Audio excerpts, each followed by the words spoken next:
ngerti mas. Tadi pas podcast saya marah-marah tadi pas podcast. Saya ada marah. Saya bilang sama VP kamu kalau misalkan tidak mau membiayai, tolong minimal kasih tahu ke orang-orang yang di lingkaran kamu untuk jangan membuli dia atau jangan menghina dengan kata-kata seperti itu. Tapi tadi begitu bertemu dengan teman-teman rekannya dia pada saat klien saya bercerita, emosi saya somehow kok baru bisa keluar sekarang. Sedih gitu loh teman-teman. Udah pembukaan 1, bahkan dia tadinya bilang, bang aku ke Jakarta. Klien saya bilang, bang aku ke Jakarta, aku nggak ada tiket kereta bang, tapi aku juga nggak bisa duduk lama-lama, gimana ya. Terus saya bilang, ya udah deh kamu ambil kereta yang eksekutif bang, kalau kursi yang eksekutif juga aku nggak bisa duduk lama-lama, aku mesti cari yang bisa tiduran. Sampai tiket kereta ke Jakarta aja tuh nggak ada. Sampai dia cerita ke saya, maaf ya, saya buka ya, kamu beli buah pun sampai nggak bisa kan? Ya, kamu tadi cerita di podcast, kamu beli buah pun padahal anak kamu itu yang kamu kandung itu sangat membutuhkan nutrisi. Ya, saya lebih mementingkan untuk membeli makanan daripada misal saya punya uang 100.000, saya lebih mementingkan untuk 100.000 itu digunakan untuk membeli makanan beberapa hari daripada hanya untuk membeli buah dan susu. Jadi benar-benar uang, karena kan saya benar-benar menggantungkan hidup dari nafkah, karena memang sebelumnya saya mempunyai usaha dan VP ini meminta saya untuk ya udah ditutup aja usahanya, nanti kita pindah ke Semarang. Akhirnya sebagai seorang istri yang dari awal saya sudah bilang kalau misalkan mau sama saya pengen dinafkahi, karena selama ini saya selalu bekerja dan beliau juga menyanggupi dan itu menjadi tanggung jawabnya. Jadi ya sudah, saya menyerahkan tanggung jawab ke dia, tapi ternyata pada akhirnya saya harus selalu mengemis hanya untuk meminta uang nafkah. Oke, Mbak, ini kan kalau setelah nanti dia bertanggung jawab, langkah apa yang Mbak akan lakukan? Apakah mungkin berpisah atau seperti apa? Karena kan sudah dilihat dari awal tidak ada tanggung jawabnya gitu kan. Masa Mbak mau bertahan dengan meminta-minta seperti itu terus, padahal dia adalah bapak dari anak yang Mbak kandung. Mbak sendiri mau ambil langkah apa setelah melahirkan ini? Jadi orang gila mana sih yang usia kehamilan 9 bulan mau dari Pati ke Jakarta hanya untuk mencari keadilan hak anaknya? Karena saya sudah capek dengan semua janji-janji yang selalu diberikan. Jadi saya sampai walaupun sudah pembukaan 1 pun saya bela-belain, buat yang ibu-ibu pasti tahu rasanya seperti apa, bawa perut segini besarnya, badan semua sudah sakit, duduk sudah sakit, jalan bahkan sudah sakit, tapi mau memperjuangkan hak anaknya. Saya juga mau ketika suatu saat anaknya besar, dia tahu bahwa mamanya itu pernah memperjuangkan dia sebegitu rupanya.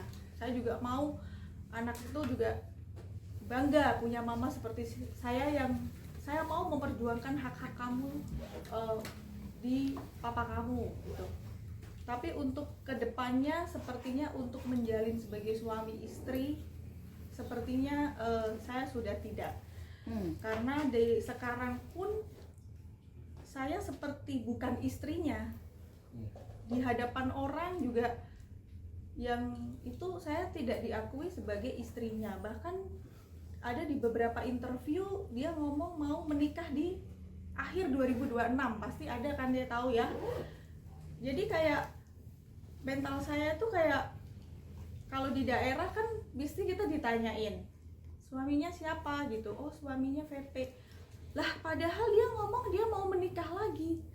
Jadi bagi saya tuh kayak seperti saya tuh tidak terakui juga sebagai istrinya dimanapun gitu. Jadi kalau misalkan saya memutuskan untuk berpisah, ya karena dari awal pun juga saya bukan seperti istrinya dia. Itu penghinaan sih. Berarti berpisah ya Mbak setelah melahirkan ini? Iya, saya lebih ke anak aja. Jadi menurut saya kalau misalkan dia memang bertanggung jawab sebagai seorang ayah dan menyayangi anak yang ada di perut saya tanpa saya harus mengemis dan meminta. Saya yakin dia pasti tahu apa yang harus dia lakukan. Mbak, kalau boleh tahu, Mas, jenis kelaminnya udah tahu? Oh, udah laki-laki. Oh, laki-laki. Ya, bahkan kita juga sudah pernah ngobrol tentang nama juga sudah. Apa Mbak, siapa Mbak namanya? Udah ada? Kalau namanya yang dia dia kasih sudah ada, tapi sepertinya saya tidak akan memakai nama itu. Mbak, mungkin maaf flashback sedikit. Pada saat Mbak ketika tidak mencari tahu dulu gitu loh seluk-beluk seorang Vicky ini seperti apa, kenapa langsung mau gitu, apa tidak mencari dulu, karena kan dia punya track record, maaf ya, agak sedikit gimana gitu. Jadi begini, kenapa saya mau speak up di sini? Saya sudah mencari tahu tentang track recordnya. Di media itu dia hanya pernikahan yang muncul di media itu hanya beberapa saja orang yang tahu, dan memang orang-orangnya memang public figure rata-rata ya. Dan untuk hubungan dia dengan orang lain yang seperti public figure lain itu dia bilangnya hanya gimmick. Nah, untuk yang kalau misalkan kita cari di Wikipedia atau misalkan kita cari di YouTube gitu kan, hubungan istri yang dia sebut sebagai istri itu hanya beberapa orang. Jadi saya sudah mencari tahu sebelumnya dari kayak sosial media, kayak dari entertain, itu saya juga sudah mencari tahu, dan saya juga sudah melihat di KTP-nya bahwa KTP-nya juga statusnya bukan suami orang. Itu yang menguatkan saya bahwa dia tidak punya suami, tidak punya istri.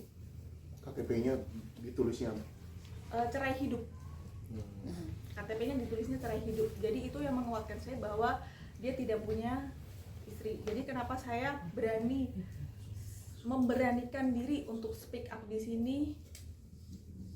Ini loh, ada loh istrinya VP yang saya juga dinikahi gitu. Mbak, kalau seandainya mungkin ini kan akhirnya udah viral gitu kan, akhir PP pun pasti tahu gitu. Nah, apakah nanti ketika PP ingin melakukan pertemuan gitu, mungkin dari atau mediasi, itu berarti Mbak atau Abang sebagai kuasa hukumnya akan siapa mengangkat ke depannya ke gitu? Oh, saya belum berpikir sampai ke arah sana. Yang saya pikirkan di depan itu adalah bagaimana menjaga mental dari si klien saya ini supaya tidak mengalami intimidasi dan bullying yang wartawan tadi lihat. Kita nggak fitnah, bukan editan, bukan AI, ya. Jadi saya masih fokus menjaga mental klien saya sampai anak ini dilahirkan dengan selamat. Karena walaupun ini sudah pembukaan 1 dan ini akan dilakukan operasi sesar pada tanggal rencananya 17 ya. 17 dari Fang ini masih belum memiliki biaya, masih belum ada biaya sama sekali untuk melakukan operasi tersebut ya. Tapi nanti kalau misalnya bikin mau minta ketemu, enggak gimana? Saya serahkan itu kepada klien saya bagaimana, karena kita sebagai advokat itu, maaf, saya belum jadi advokat, saya masih paralegal, saya praktisi hukum ya.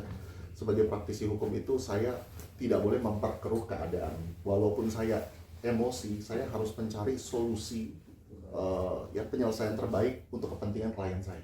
Tapi kalau nantinya akan ada kesepakatan nominal untuk tanggung jawab? Ya bagaimana? Kalau untuk saat ini saya mau fokus di lahiran dulu aja. Biaya Saya rasa lahiran begini ya, untuk biaya lahiran mungkin nanti bisa kita bicarakan lah.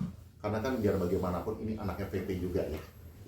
Tapi untuk rujuk, saya rasa itu another thing, itu different option. Ya kan. Sip. Oke. Oke Bang. Makasih Bang. Makasih.